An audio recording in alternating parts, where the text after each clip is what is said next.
Hi, I'm Dr. Boyce Watkins. Welcome to Financial Lovemaking, where we talk about love, life, money, and everything in between. I'm here with my buddy. Everything. There you go, my buddy, partner, and co-host, Ebony Magazine Entertainment Director, Ms. S. Tia Brown. How you doing today, Tia? I'm doing well. Nice to chat with you as always. I'm always happy to talk to you, and it's been a few days, so I'm ready to get started. You've been Um, missing me. I'm always missing you. You're I the signal greatest, here. even when you say something crazy. Uh, you know, Shots fired. there you go. Well, let me ask you this. You and I were talking a little bit about Sherri Shepherd and her divorce from, I think, Lamar Sally is the husband's name, Right. and there's this whole issue of what do we do with this surrogate baby? Now, apparently, Sherri made and her husband or ex-husband, estranged husband, whatever you want to call it, made a contract to implant some seed and egg and whatnot in the surrogate mom, and Sherri is saying, "Look, it's not my egg, so it's not my baby. My husband defrauded me. He tricked me into having this baby so that he could get my money. That's not acceptable. I don't want anything to do with this baby at all." Um, Right. Now, that's a problem, right? Because now this baby is coming into the world, and there are no parents for this baby, right? Or at least not a mother, right, that Okay. wants him. The mother that's carrying him is like, I ain't got nothing to do with this. I'm getting a paycheck. The mother who was supposed to take care of him is saying, "Oh, I don't want nothing to do with that baby." Uh, that just seems kind of crazy. What are your thoughts on that? It does seem sad. And I can definitely understand both sides. Like in a bigger picture, the moral obligation that you have once you enter into this type of contract where you're saying, I'm bringing a child through non-conventional ways into the world and accepting it as my child.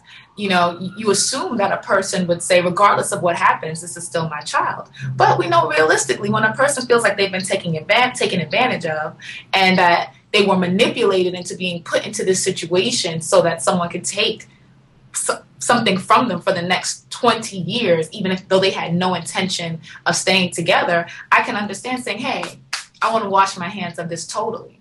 People are, I think, more judgmental when it comes to women and babies. But let's understand two things. Number one, this is not Sherri's egg, and she didn't carry the baby, so she has no natural bond or connection with this child. So I completely understand her feeling like if someone manipulated me and took advantage of me to do this, it's not fair and I do not want to be held liable. The thing is, we have no way of determining whether or not this was that case or whether it was a simple thing and we couldn't just make it work. And now you want a clean slate. Interesting. Yeah. Well, I'm going to go ahead and do something that you did not do just now. I'm going to give an opinion. You're like, oh, well, both sides have a no, no. Let's just lay it out there the way it needs to be laid out there. Okay. You don't agree to have a baby and then decide that you don't want to agree to have the baby anymore. You just don't do it. I don't care if you feel that you got tricked, and you hear from guys all the time. Oh man, she tricked me into having my baby. I'll never forget. I had a good friend who shall remain nameless, of course. Who I called him one time and I said, "How you doing, man?" He said, "Oh man, I'm doing terrible." I said, "What's wrong?" He said, "Oh, I was messing with this girl and now she's having my baby and she tricked me and she did this and did that and now I got to pay child support and have this bit." And I said, "Well, did she rape you?"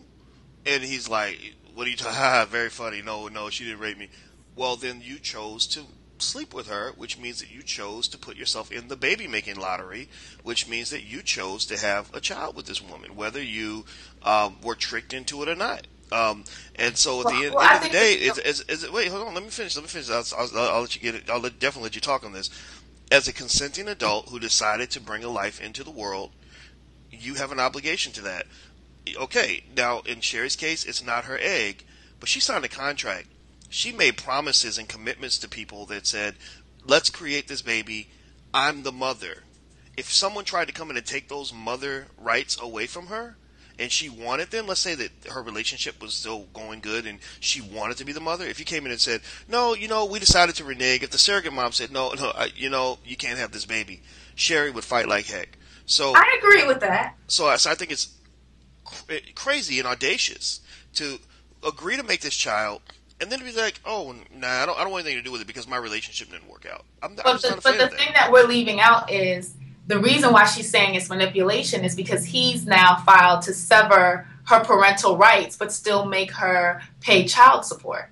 So it's not such a clean-cut case. Now, if we used your example, I completely agree. Like if you make a commitment to a child, or if you do what it takes to have a baby, regardless of how it comes to be, you are responsible. But then if the parent is trying to manipulate you into getting what they want and cutting you out the picture in other ways, it's not fair. So why is he? How is he? So I had a baby, and then the woman said, "I want to sever your custodial rights completely, but you have to pay full child support."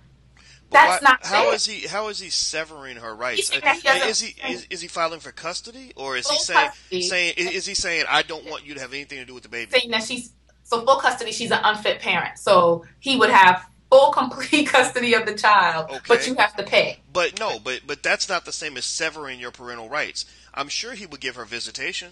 I'm sure he'll let her do what millions of dads across America do, right, which is see the baby on the weekends, maybe get the baby in a couple weeks in the summer. This has been going on for a long time with men. So why is it suddenly a crime for her to have visitation? But this is why she feels like it's manipulative, because it's now all of a sudden, even though I had a child who lived in the household with us, you're saying that I'm completely unfit.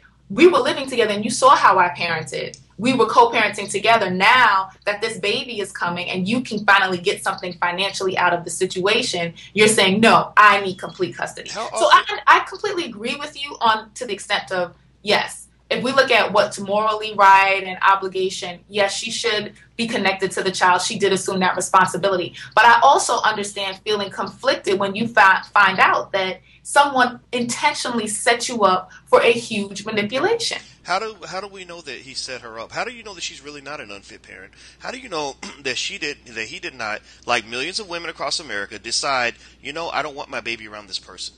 You hear it all the time. You hear mothers say, well, I would let him see his father, but I'm not going to because his father, he drinks too much, or because I don't like his father's girlfriend, she might hurt him, or I don't want that woman around my child, or he puts him in a dangerous situation, right? I completely agree that these are all possibilities, but because we don't know all of the facts, I also understand, and this is why I can't give a firm opinion, but I also understand her perspective of, you find me so unfit even though 3 months ago you agreed to go into this contract? Oh. And that's the thing that's weird, because he filed for divorce and for custody of this baby just a few months after the pregnancy process started. And they were together for a few years. The baby's not even born yet.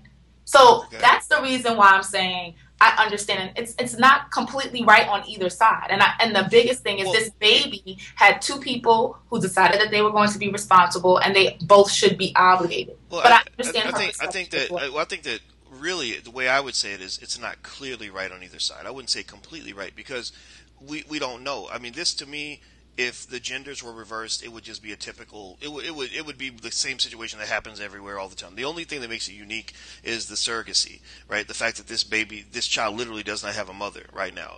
Right, but if we did the same thing and we used if I think his name is Lamar, had more money, but he didn't produce sperm, and the exact same thing was reversed, and so it wasn't his sperm, it was her egg, and they still used the surrogate, people would, I think, feel the same way. Obviously, I don't think they would. I think that if he makes because there are tons of cases across America where a father was lied to and told that the baby was his and it wasn't, and because he paid child support for a couple of years, or because he agreed to take care of the child, he still was told to pay child support. That's state law, and I think that's absolutely incorrect, and you know that. And I feel like if a woman was intentionally deceptive, she should be made to have to give him restitution. That's ridiculous. If you know that there's a possibility that there's someone else and you're misleading a person, that's absolutely wrong. Okay, and then that's good. We agree on that. But I would say that if you point to any other situation where a man has agreed legally to make a commitment, whether it's a commitment in marriage or a commitment in child rearing, either way, it's still a contractual commitment to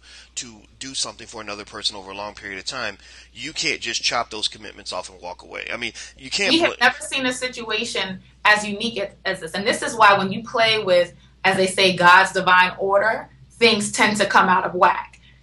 Unfortunately, if you're not able to have, like Sherri's 47, it's not like she's a young woman and she also has a child. I do also understand that the decision and desire to have a child, regardless at any age, is to that individual, right? Belongs to that individual. However, it's an unnatural situation. You have a surrogate, you have someone else's egg. So those are two different things. So the egg isn't even the surrogate's egg; it's somebody else's egg. We don't know whose egg it is, but usually when they use the term surrogate, it's someone to carry. So I don't know if it's because they could have picked someone else's egg genetically who they thought would like resemble Sherri or have characteristics that they desired. So I don't know. But the reason why this situation is so convoluted is because it is not normal.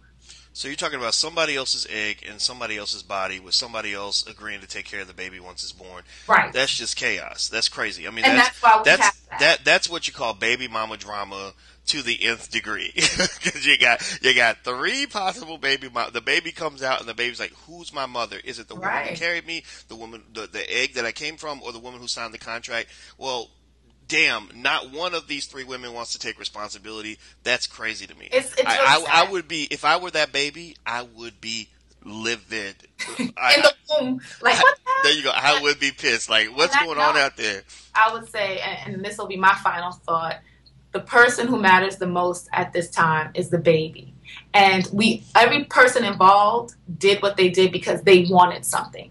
For the surrogate and the egg donor, it could have been wanting it as much as to help a family procreate or wanting the funds. For the formerly married couple, it was they wanted a new life to bring into this world, but the baby didn't ask to be here. So the responsibility lies with the adults to make sure that the baby has the best opportunity possible. So I challenge both parties to put the child first. What are your final thoughts, Boyce? I think that we're ending in a perfect place.